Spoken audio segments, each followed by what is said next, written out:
Yo, yo. All right, What's up? we're back. We are back. And better than ever before. So I guess this is going to be me and you tonight, right, Kim? Looks that way, looks that way. So let's Yeah. get into it with a little housekeeping.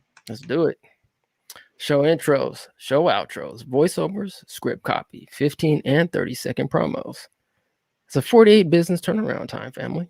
Send an email to etmmediagroup@gmail.com. That's etmmediagroup@gmail.com. Emend the mass media. Hit us up, hit us up. Yes, ma'am. So what's going All on, Kim? right. What's going on? We gonna roll the news. Yeah. Let's take a look at what's going on in the news over the last week. Just keeping you updated on the latest and the greatest.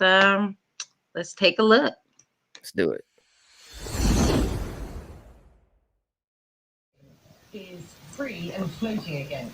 In just the last hour or so, tugboats dislodged the bow of one of the largest ships to ever sail the seas from the muddy clay on the banks of this deep Suez Canal. Well, earlier, workers managed to dislodge the stern. The ship had been stuck rock solid in the mud for nearly a week. Freeing up the canal for shipping traffic cannot come soon enough. Businesses around the world were already feeling the pinch from the pandemic. A shipping slowdown was the last thing that they needed. Well, more than 350 vessels have been waiting to use the canal. Others are taking the long way around Africa. While the canal may be cleared soon, it could be months to repair the damage to the global supply chain. Historic vote is happening right now in Alabama. Nearly 6,000 Amazon workers at this warehouse near Birmingham are deciding whether to form a union. It would be the first Amazon workers union in all of America. The ballots due today, counting to begin tomorrow. But the outcome will not happen quickly. Members of the National Labor Relations Board have said that the tally could take up to a week, and Amazon and the union could challenge the result, potentially delaying the whole thing. The landmark vote could alter the shape of one of America's largest employers. If workers vote in favor of a union, it could open the door for other Amazon warehouses to do exactly the NCAA issued an apology on Friday after it was criticized for wide disparities between men's and women's workout facilities at the March Madness basketball tournament. Quote, "We fell short this year in what we've been doing to prepare," said Lynn Holzman, the NCAA's vice president of women's basketball, according to the Washington Post. Holzman said that the NCAA is, quote, "actively working to improve the women's exercise facilities and food," following conversations with team administrators and coaches.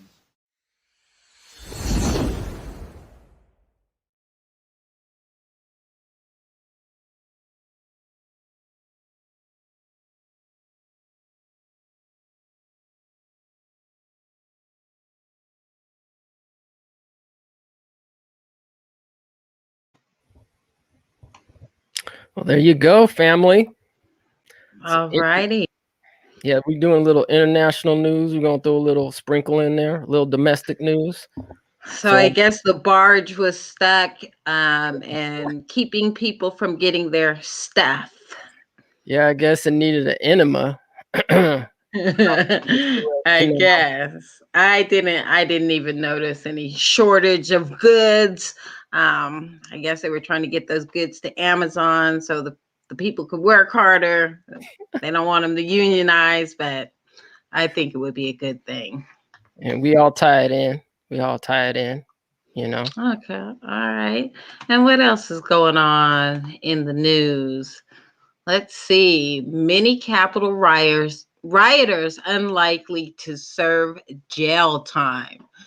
The cases could embarrass the Biden administration, who has portrayed the January 6th siege as a dire threat to democracy. In recent days, judges, prosecutors, and defense attorneys have all indicated they expect few of these MAGA tourists or terrorists. That's a terrorist. MAGA tourists. MAGA tourists, whatever that is, to face harsh sentences. These are two main reasons, although prosecutors have loaded up their charging documents with language about the existential threat of the insurrection to the republic. The actions of many of the individual rioters often boiled down to trespassing, and judges have wrestled with how aggressively to lump those cases in with those more sinister suspects. My bet is a lot of these cases will get resolved and probably without prison time or jail time, said Eric Hashimoto, a former federal public defender who is now a law professor at Georgetown. One of the core values of this country is that we can protest if we disagree with our government. Of course, some protests involve criminal acts. But as long as the people who are trying to express their view do not engage in violence, misdemeanors may be more appropriate than felonies. The prospect of dozens of Jan 6 rioters cutting deals for minor sentences could be hard to explain for the Biden administration, which has characterized the Capitol Hill mob as uniquely dangerous threat. Before assuming office, Biden said the rioters' attempt to overturn the election results by force borders on sedition. Attorney General Merrick Garland has called the prosecutors his top early priority, describing the storming of Congress as a heinous attack that sought to disrupt the cornerstone of our democracy. The peaceful transfer of power is to a newly elected president. Okay, so the terrorists, the domestic terrorists, let's call them what they are, will probably serve no jail time. And here we are, big trial going on right now with George Floyd. He was just suspected of passing a counterfeit $20 bill and ended up dead. So yep, that's the title of the show, family. Jim Crow 2.0. Still fighting for freedom. And then what do we have here from Miss Stacey Abrams? From passage of the SB 202 voter suppression bill targeted at Black and brown voters to the arrest of Black legislator who was advocating for the voting rights of her constituents. Today was a reminder of Georgia's dark past. We must fight for the future of our democracy. So this is just to show the contrast between the domestic terrorists, the insurrectionists, and the lawmaker that was just knocking on the door, from what I could see, when they were having this voter suppression vote, and she got whisked away with the quickness. So what's going on here? What does Georgia's new voting law, SB 202, do? Georgia has a new state of voting laws after Governor Brian Kemp signed SB 202, a 98-page omnibus bill on Thursday. The Election Integrity Act of 2021 was passed out of the legislature on a party line vote and makes a number of controversial changes to how elections are run in the state. Changes to absentee voting. Voters over 65 with disability, in the military, or who live overseas will still be able to apply once for a ballot and automatically receive one the rest of the election cycle. But the earliest voters can request a mail-in ballot will be 11 weeks before the election instead of 180 days, less than half as much time. Changes to early voting. One of the biggest changes in the bill would expand early voting access for most counties, adding an additional mandatory Saturday and formally codifying Sunday voting hours as optional. Counties can have early voting open as long as 7 a.m. to 7 p.m. or 9 a.m. to 5 p.m. at minimum. If you live in a larger metropolitan county, you might not notice a change. For most counties, you will have extra weekend day, and your weekday early voting hours will likely be longer. The final deadline to complete an application is moved earlier too, instead of returning an application by the Friday before Election Day. SB 202 now backs it up to 2 Fridays before. Okay, changes to vote counting. A change local officials embrace is a section that allows them to begin processing but not tabulating absentee ballots starting 2 weeks before the election. Changes affecting local election offices. One change buried in the bill would give county election officials greater flexibility with voting equipment for smaller, lower turnout races. Yeah, you know what, Kim? I'm gonna I need to find that link because I think there's a link to the actual bill that everybody can take a look at. I tried to look at it for a minute and my eyes were just going buggy because that thing is like reading like a novel. So I'm gonna try to, Yeah, 98 pages it said. So yeah, drop it in the comments if you locate it so people oh, can here it research that and look is. up Okay. on it themselves. Yeah, because fam, y'all need to definitely go look that one up when you have a minute because boy, talk about a doozy to read. Um, Yeah, we do need to stay on top of it, stay vigilant so we know what we need to do to make sure that our vote counts or lack thereof if we have to do another down ballot strategy. well, yeah, it's interesting. I heard that at first, um, they wanted to like totally get rid of like Sunday or make limited hours on Sunday because you know our family, black folk, you know they go to church. Supposedly there was some, I don't know what they called it on Sundays when they go out to vote, but there was like a term or something that they used, black people used to go out there on Sundays to vote. It was like a special day. Um, So, you know, I think, you know, people were, you know, getting their panties in a bunch when, you know, the legislators decide to go out and, you know, mess around with Sunday. But it looks like, according to this article, that Sundays are optional. So hopefully, you know, it will work out for the family down there. Maybe we should have somebody on the show from good old Georgia so they can give us a little take on what's going down in Georgia because it seems like it's hot down there. I'm not talking about the weather either. All right. So yeah, the what's the devil in Georgia? They say it's hot like hell. Uh Ain't no let's Georgia see. peach. Yeah. Okay, so we see that she got arrested. I should follow up with that and see what happened with it. See if everything turned out okay. All right. And what's going on with President Biden? Biden privately tells governors minimum wage hike likely isn't happening.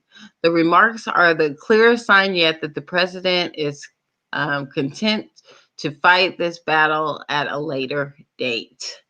When Joe Biden met with a group of mayors and governors last week, he bluntly told them to get ready for a legislative defeat. His proposal minimum wage hike was unlikely to happen.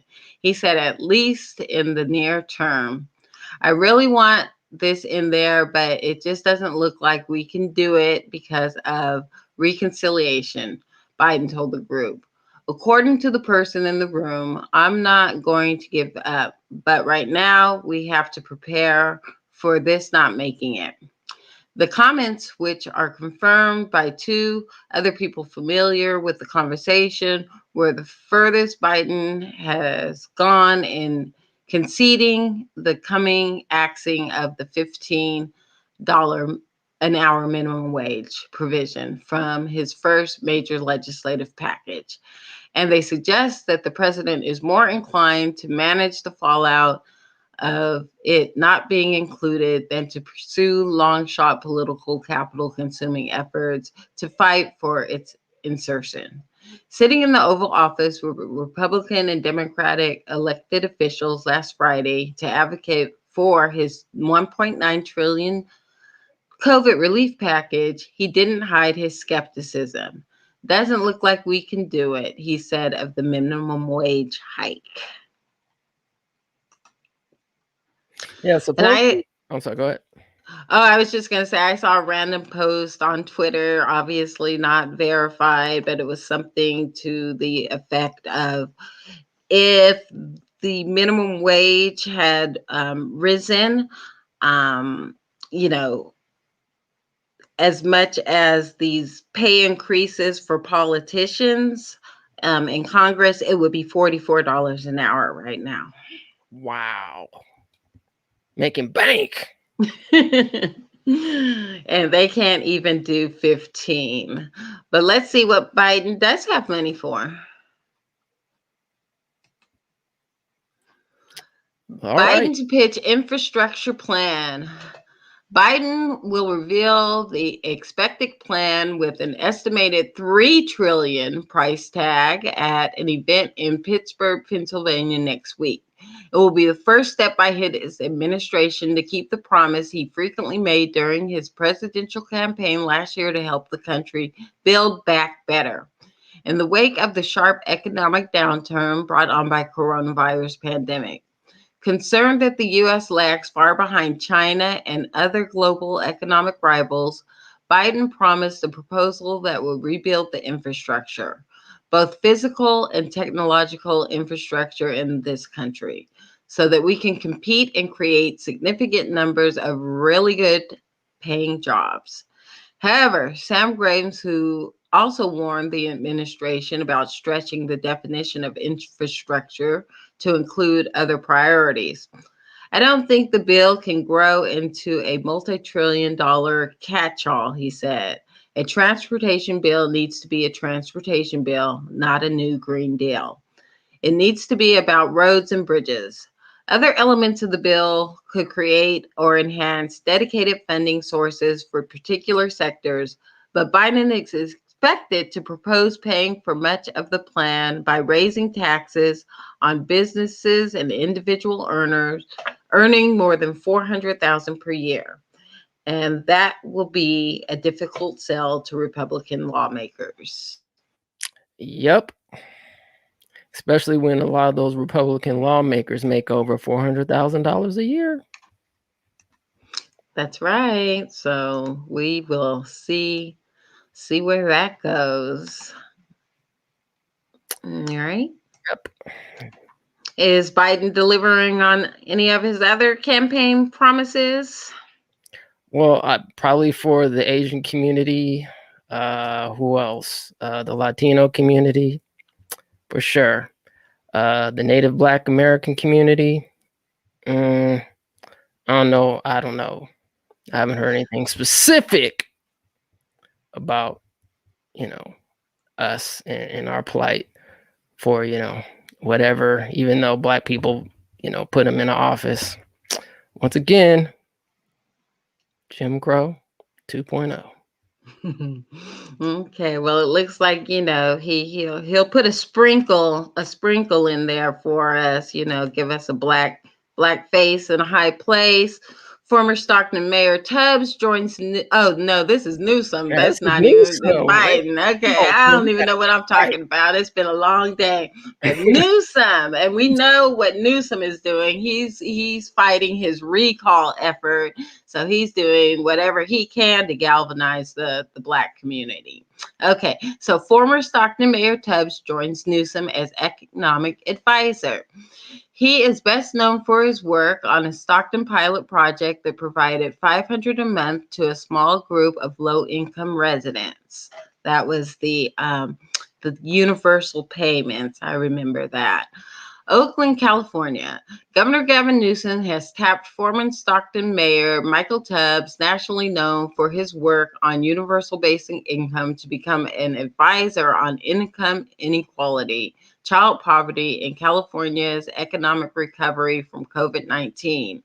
Tubbs 30 is best known for his work on a Stockton pilot project that provided $500 a month to a small group of low-income residents, a concept that became part of a national political conversation and was promoted by Democratic presidential candidate Andrew Yang, a rising Democratic star. Tubbs suffered a surprising loss in his November bid for third term. All right, that's a little California news in the house. Little California news. Yeah, I remember they was hating on Tubbs out there in Stockton. I don't know what the problem was. You think some people were mad that some people got a little bit of money and others didn't. I don't know what's behind that. Especially when people need it, right? Resident. Exactly. Exactly. And then, so of course, what else is in the news is the George Floyd trial is going on right now. First day yesterday. Today we had day 2. Tomorrow, day 3 is supposed to start at 9 a.m. Let's take a quick look at what happened on day 1. Judge adjourns trial until tomorrow after technical glitch. Witnesses call Chauvin's move on Floyd a shimmy. Bystander heard George Floyd pleading for his life. Nearby cashier takes video of Floyd's arrest last year. Defense replays fixed camera video and cross-examination of 911 dispatcher. Prosecutor calls second witness, a nearby employee who saw Floyd's arrest. Floyd was on the ground so long, 911 dispatcher believed a TV screen had frozen. Yep, I think I remember seeing the person he might have been like an MMA fighter or something like that, and I think he was answering. I don't know if it's the defense or the prosecutor. It might have been the defense. I can't remember. Anyway, the brother was like, "Look, you do this type of move. If anybody has ever seen an MMA match before, if you do this type of move, it's like, and they tap out. It's illegal, right? You're supposed to tap, and then boom, you let him go, right? You're done. But unfortunately, George had his hands tied. Peace out, George Floyd. May he rest in power." And then, there you go. But I do think we have a clip, right, of it somewhere. A little. Yeah, most def. Going on right now. Or at least went on Monday. He's charged with second and third degree murder as well as second-degree manslaughter. The lawyer says he used necessary force, adding that the growing crowd of bystanders at the scene diverted officers' attention from the care of George Floyd and to the threat that was growing in front of him. As the crowd grew in size, seemingly so too did their anger. And remember, there's more to the scene than just what the officers see in front of them. There are people behind them. There are people across the street. There are cars stopping, people yelling. There is a growing crowd and what officers perceive to be a threat. The prosecutors say that Chauvin deliberately used excessive and unreasonable force against the defenseless George Floyd. We're going to prove to you that Mr. Chauvin's conduct was a substantial cause of Mr. Floyd's death. We charged him with murder in the second degree, murder in the third degree, and manslaughter for using excessive force against George Floyd. We're going to show you that putting knees on somebody's neck, Mr. Floyd's, putting a knee on his back for 9 minutes and 29 seconds was an imminently dangerous activity. And he did it without regard to what impact it had on Mr. Floyd's life. Evidence will show that Mr. Floyd died of a cardiac arrhythmia that occurred as a result of hypertension, his coronary disease, the ingestion of methamphetamine and fentanyl, the adrenaline flowing through his body. There was no evidence that Mr. Floyd's airflow was restricted, and he did not determine to be a positional or mechanical asphyxia death. What did you think about this when you look back and saw that it hadn't changed? I first asked if the screens had frozen. Why did you ask that? Because it hadn't changed. Okay. And did you find that it had frozen? No. How did I was told that it was not frozen. Did you see the screen change yourself? Yes, I saw the person's moving. So what did you start thinking at that point? Something might be wrong. My instincts were telling me that something's wrong. Something is not right. And what did you decide to do? I took that instinct and I called the sergeant. And do you recall who the sergeant was that you talked to? It was Sergeant Kluger. I didn't know. You can call me a snitch if you want to. We have the cameras up for 320's call. Did they ever put them in the body? Sorry, moving again. And 320 over at Cup Foods. I don't know if they have enforced or not.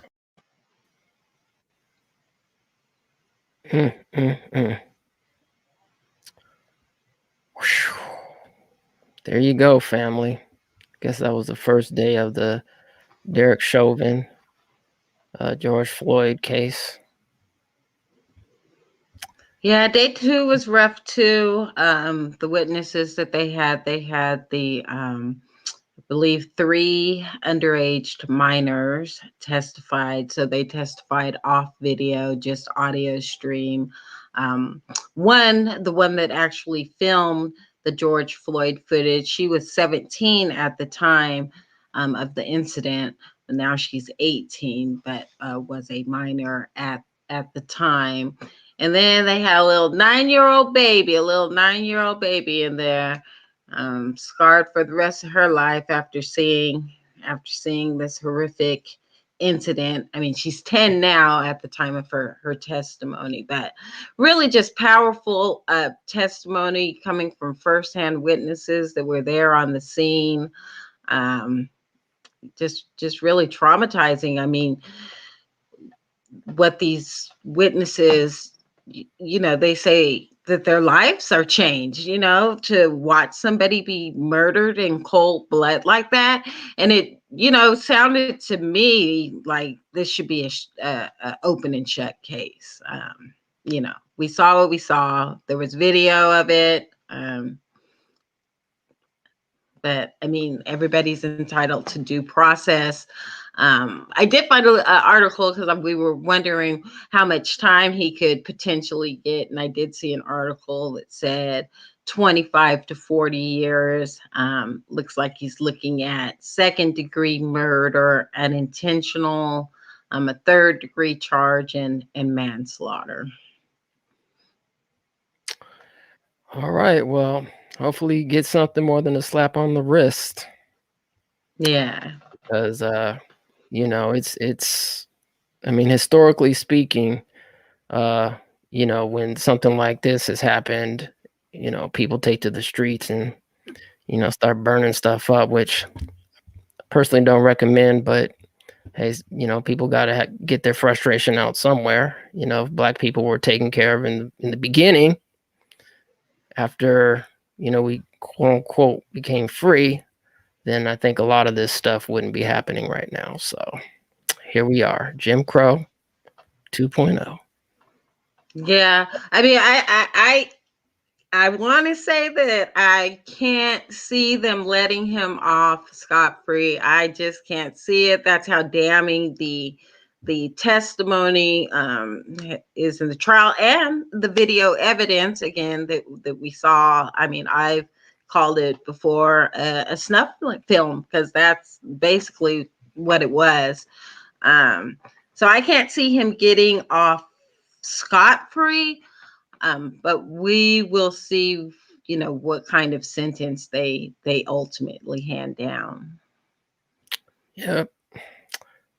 We'll see. I mean, I don't know do you know how long the trial is supposed to last? I don't know if they gave any indication of how long this trial is supposed to last.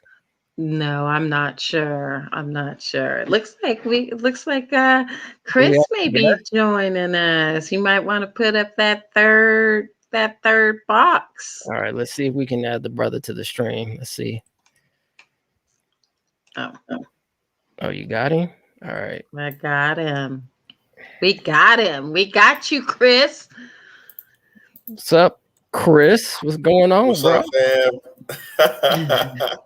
Hey, what's up? What's happening? Yeah, we're just running down the news, a little low energy after the events of the last couple of days, looking at these George Floyd trial. I saw. Yeah. Have you been following? I've been following as best I can, and there was all this stuff about. Let's just jump right in, right? First there was all this stuff about the jury selection, right? So let's not forget that over the last few weeks, right? Just to put this in context, we've been doing a lot of talking about the jury selection process with respect to this case, right? Before the actual trial started. Now the trial has started, and we've had testimony from and the prosecution is doing its work. This is I think, and then you've also got on the outside you've got the Ben Crumps and the Al Sharptons and the whole civil rights sort of squad, really, also with an influence in this whole thing, right? So this is going to be, I think, a test of really where we are right now in terms of, can a police officer get not just fired but charged, and then convicted and then sentenced, right? Can it actually happen? I don't think anybody that I know is expecting the best.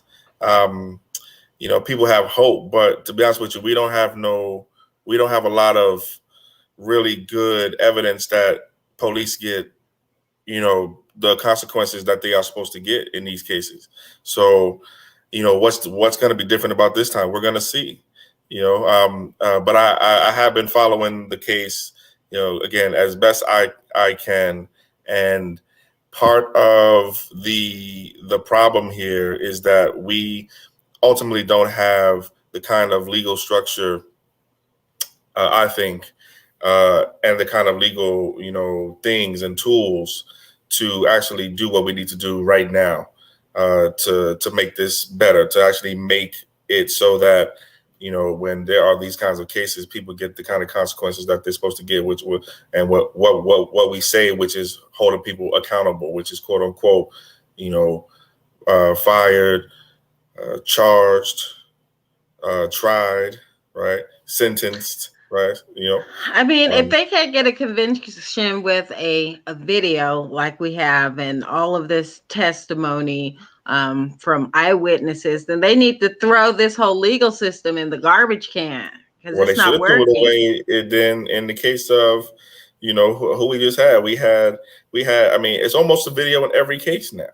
You know what I'm saying? And we still don't have the I know, but not you know a 8 minute and 46 minutes short.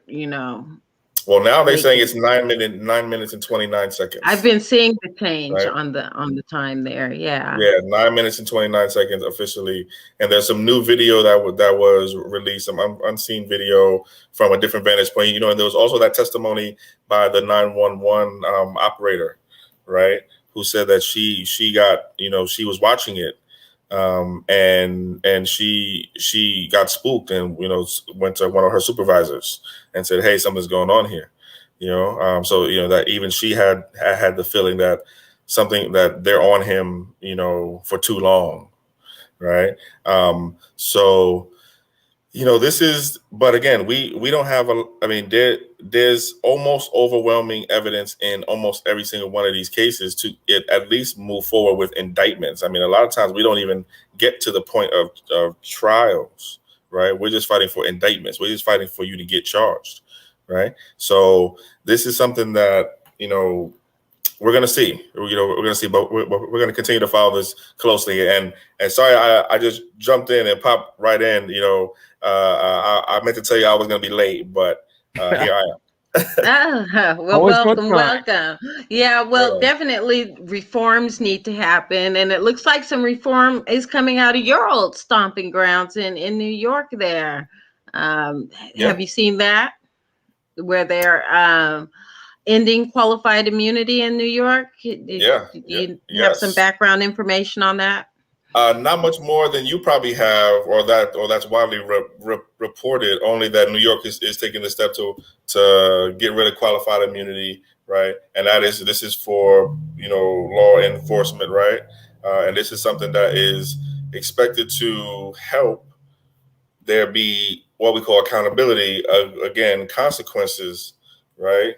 Consequences and repercussions, right? For law enforcement doing illegal things, right? particularly, killing people, right? So this is one step that New York is taking. I'm not sure where we are here in California on qualified immunity. I have to circle back on that. I'm not as familiar with this on background. It looks like Bradford is pushing a bill on that in California right now. So thank you so very much. I do know this. Senator Bradford, Stephen Bradford of SoCal, he's down there in Southern California, the LA area, I believe, is pushing right now, and he's the chair of the California Legislative Black Caucus, if I'm not mistaken, right now. Also, former vice chair or for former vice, right? And he's on the AB 3121 task force. He's also, thank you very much, was going there too. He is one of the task force members for the AB 3121 task force, which is California's reparations task force, right? It's a task force to study and develop reparations proposals, right? So this is something that he is already in tune with also. And he also has this bill, and if someone's in the chat, they can find the bill number. Actually, for us. We're happy to post it up here, Chris. Thank right, you. Right up there, brother. Okay, cool. Thank you very much. I can't see, but no worries. Yeah, it's called the Senate Bill 2. I think that's what it is. SB 2. Okay. Yes, Senate Bill 2 SB 2. or something like that. SB 2. Yep. Right on. And by the way, just a heads up, just on this note, while we're on it. Make sure, in addition to SB2, make sure folks check out ACA 3 also, which is a constitutional amendment right now going through the legislature to ultimately get to us as voters next year probably. And what it would do would remove the slavery exception, the voluntary servitude exception from our state's constitution as a punishment for a crime. Okay, so that's something that our group, ARCC, and also the CJEC have been really supportive of. We have been endorsed it as a statewide group, but that's also something that people should take some time to take a look at also. All right, brother. Why would they even require a vote on that? I mean, that should be some kind of an executive order. I mean, just get it done. Just get rid of it. I mean, why give the people even the opportunity to vote on something like that? It's because I think anything that involves changes to the Constitution have to have some sort of have to go through something like this. So like in order to change the Constitution, I think it's at least 2/3 of the public have to get you there. Anyway, but that's something that's also, I don't want to drive it in a different direction. That's also something that people should take a look at, in addition to SB2, which is something that California is doing, following, or maybe not following, I'm not sure, but as well as New York, which is, has already, done it right now. So could you talk a little bit about qualified immunity and what exactly it means? Yeah. So right now, police officers are they have a certain kind of protection, right? A special kind of protection because they are law enforcement, right? And so that means that they have, they have a certain kind of protection to do things like in the worst case scenarios, like hurt people, right? Kill people, do harm to people, right? All right. And so what this would do, and by the way, folks, take a look at the number to call in. By the way, the number to call in is down there as well on the ticker thing. But what New York has done has weakened the immunity of those officers so that they don't have as much special protection. And those protections show themselves in a few different ways, right? They show themselves for insurance purposes. They show themselves for a few other different purposes as well. But in a nutshell, what New York has done has weakened some of those protections, right? So that way you can have more, right? You are in a sense strengthening potentially the accountability, quote unquote accountability, which I refer to as consequences and repercussions. Okay, because that's what we mean when we say accountability. Most of the time.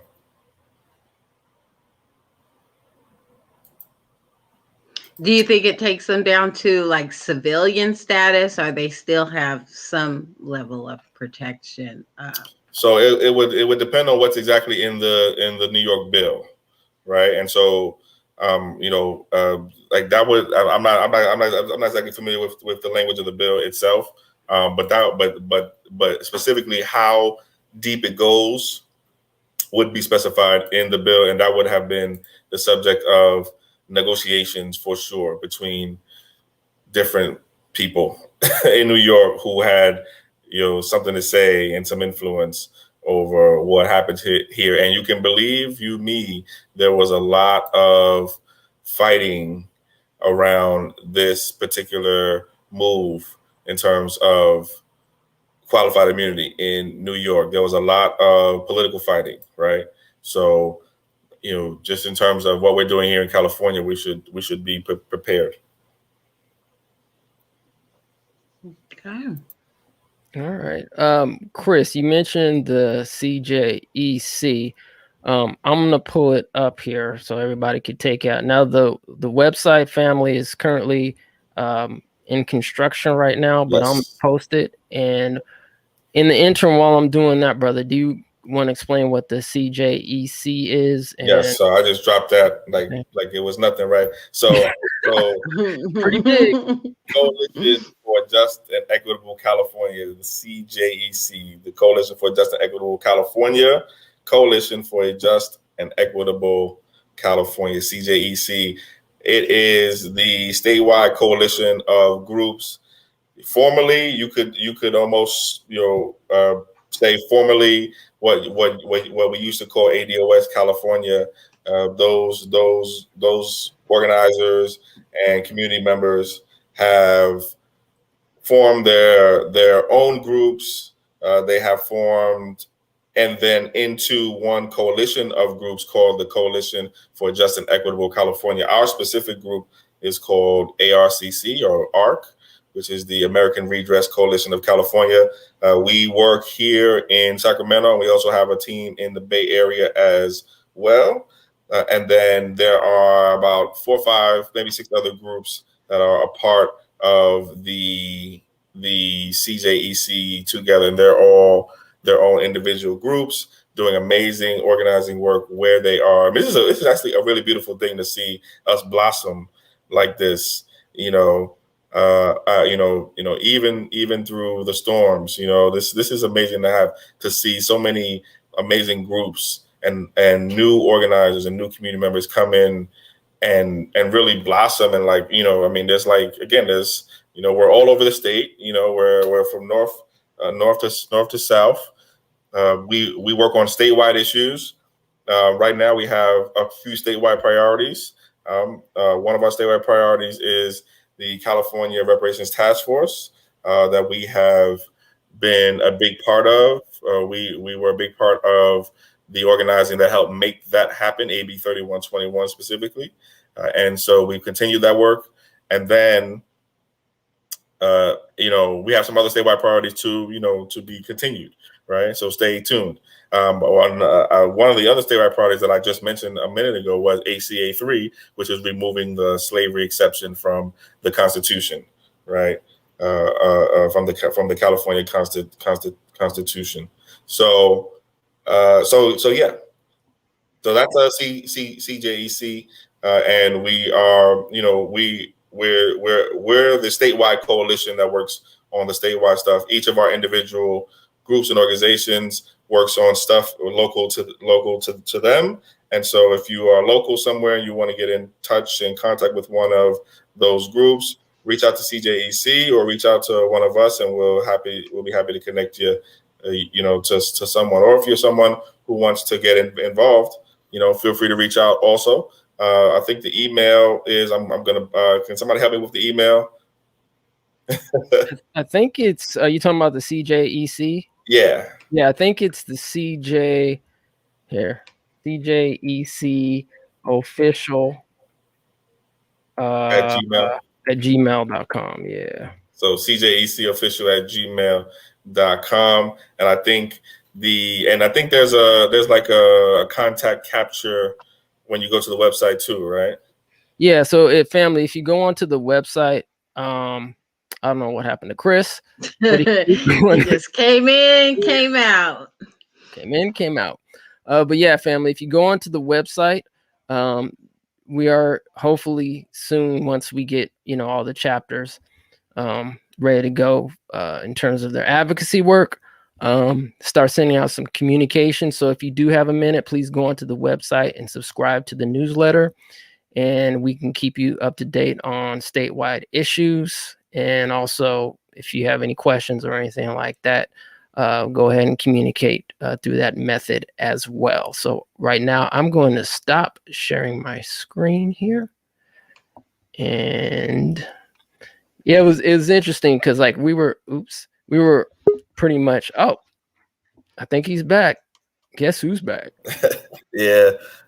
Connection dropped. Have no control over that. Sorry about that. All good, fam. Yeah, so we were just showing the CJEC website, and I was just telling the family that they can go on there, subscribe. Once we get kind of everything together and everybody gets their ducks in a row, we can start sending out some communication, what's going on statewide, etc. So everybody can, pitch in and participate, because this is what it's about. It's about community building. This is what EMEN, the mass media group, is about. We're about community. We got actually about 10 minutes. Believe it or not, Chris, we were going to wrap it up right when you called at the hour. Yeah, we were going to wrap it up, but you came through. Oh, okay. Yeah, I just wanted to talk really quickly about the, George Floyd, what's going on with that. I think it's still too early to really tell. It'll be interesting when they bring the expert witnesses in. I mean, people think that's really going to be the nail in the coffin. The eyewitnesses, they were, heart-wrenching, pull at your heartstrings, but the expert witnesses, hopefully they'll be able to really drive the point home that this was a murder. I believe you're right, Kim. This is going to be interesting to see, and it's going to, there will be fallout either way. Okay. On the other side of this, right? So, there's going to be reaction either way, whatever the outcome is. And so we have to be thinking about that too, right? Like not just so like the trial started, today, but it's going to end at some point, right? And then there's going to be a decision. Any idea how long this might go on? I'm not sure. I'm not sure, right? I don't know. It's really it's gonna depend on, the prosecution and the defense, and then also the jurors, right? So, yeah, this is I don't know, weeks, so I don't have any educated idea. But one thing for sure, we're going to be watching, and there's other, there's other things going on too, right? So, we've got, obviously, we're still, dealing with this pandemic, right? You've got the recall going on here in California, right? Or the potential recall, right? You've got, a bunch of things going on locally in our own individual places, right? This George Floyd case, in addition to all the other stuff going on, right, is probably one of the biggest things going on of our time right now, right? This is one of the bigger cases of our time, right?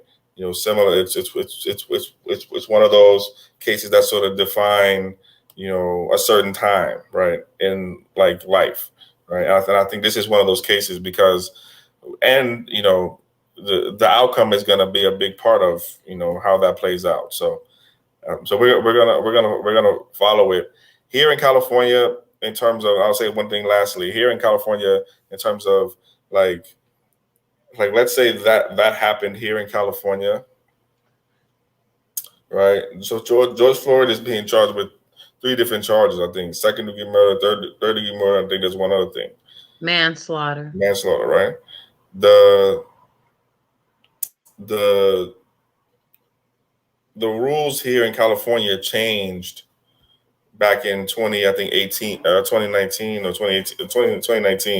after 2018 or 2019 after Stephon Clark was killed right here in Sacramento. So there's a bill called Stephon Clark's Law right now, AB 392, that passed and was supposed to change the way that we look at these cases when there's force use, right? And was it necessary or was it reasonable, right? And we changed our standards to make it supposedly harder for you to get away with killing somebody, right? Well, this would be a real test case of that law. I'm not sure how well we've tested that law. I was going to say, I mean, since 2019, got to be some police misconduct, or has nobody been killed by the police since that was passed? Because if so, it's working. well, I doubt that. There's a couple of cases here in a few cases here in Sacramento alone, right? There was in and around Sacramento, I think North Highlands or something like that, right? There's definitely that going on, So, but nothing that obviously nothing as high profile as the George Floyd case, right? And not all of those cases will rise to the place where they get challenged, in that particular way, right? So, but it's just I just want to make the comparison for folks in terms of the legal structures across the different states, right? And just because we do politics here, right? There's and we're gonna test this too with SB2, right? With Bradford's bill. So check out SB2, right? Make sure you look up SB2, and also make sure you look up ACA 3. SB2, ACA 3. I'm gonna put that in the chat. I already did, and I sent some links for everybody to go and take a look at those 2 bills. Do we have any idea, Chris, when those 2 bills might be passing or possibly going through legislation? Yeah, so SB2 is moving right now. I believe it's going through the process right now. So is ACA 3. So I think they're both going through the legislative process right now. They're both going through their, and so in terms of the legislative process, we're talking like the committee's process, right? So, let's talk a little bit of politics education, right? When you get a legislator, a senator or assembly person to introduce a bill, because those are the only people who can actually do that, then the bill has to be introduced to wherever they work, right? And then it has to go through a committee process, right? Meaning it gets sent to a committee of people who are supposed to be subject area experts, or have dedicated themselves to being subject area experts on a particular part of the way the government works or the government functions or some part of the government, right? So in the case of ACA 3, I believe it was introduced and then it was referred to the Committee on Public Safety. I believe it's Public Safety. I have to double check that. SB2 was definitely referred to public safety. So I'll double check that also. But I'm almost positive that SB 2 was also referred to the Committee on Public Safety. So no matter where it was, it was referred to a particular committee that was around the subject, the same subject matter, right? So so right now, that's where they're sitting right now. They're in committee, and we're waiting on hearings, right? So the next part of the process is once it gets to the committees, then it goes to hearings, right? And the committee has to have hearings, right? Now there's work that goes on in between that, but just keeping it basic. Once you get to the committee, then you have hearings where you talk about the bill, and you can vote on the bill and whether or not to refer the committee out or refer the bill out to either the next committee or to the floor, meaning where everybody is, for a final vote. Okay. Now there's other detours and paths you can take too, but that's probably one of the most simple paths. And so in terms of the where it is in the process, it's probably like in the first 10% of the journey, of the process through legislation. And remember, in terms of ACA 3, it's a constitutional amendment. So we're gonna get a little bit into the weeds here. Constitutional amendments have more of a hurdle, right? They have to get through the legislature, the Assembly and the Senate, and then they have to come back to the voters as Proposition A, B, C, D, 3, 10, 20, whatever.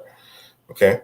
So if you think back to our work on ACA 5, which we did last year, ACA 5, which eventually became Prop 16, right? We were at the hearings. We got video of us at those hearings, outside those hearings. Yep. Go on to the. Okay. All right. Go on. Kim captured that video, I think, for us, right?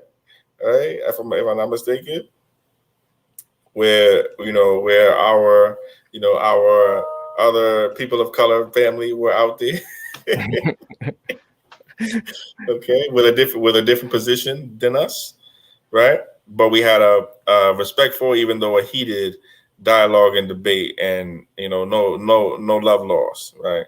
Because we all exercising our democratic rights, So ACA 3 is going to have to go through the sort of double step, really, legislature then people, whereas SB 2 can just go right from legislature to law. All right, dope, man. I'm gonna post some up real quick so the family can see something before we get out of here, because we are at the hour. Oh yeah, okay. And thanks for coming through again, brother. No problem. Good to see you, Chris. Hope you're getting settled and all that good I'm just getting settled in my new place. I have no art on the walls. I have it's all blank. But it'll get more colorful. All right. Over time. Oh man, no, you didn't pull that up. Oh no, you didn't. Y'all can see this. We got Chris in the building doing his thing. Thank you. Yeah, man. I'm trying to see all these ads when they pop up. That is so annoying. Yeah, I trust me. Hey, so I saw. So they interviewed you for a Sacramento Business Journal and the Sacramento Bee. I saw a Sacramento Bee article, I thought, as well.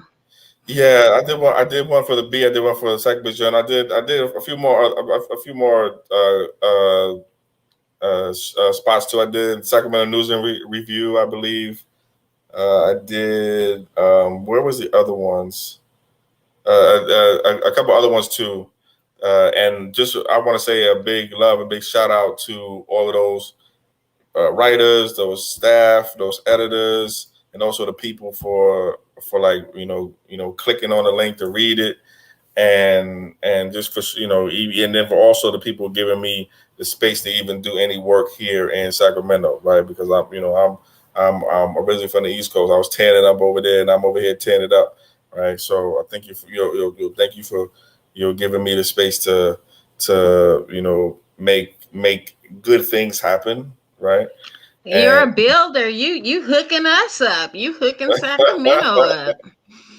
But Thank no, you. I that's appreciate it. great. Sac Black Biz, it's gaining traction. Yeah. I saw over 7,000 subscribers to your Facebook page, and those people regularly post information about their businesses. I found information about Black businesses through that page, so it's a very valuable resource. Thank you. Thank you. That's why we do it. Just what you just said. That's exactly why we do it.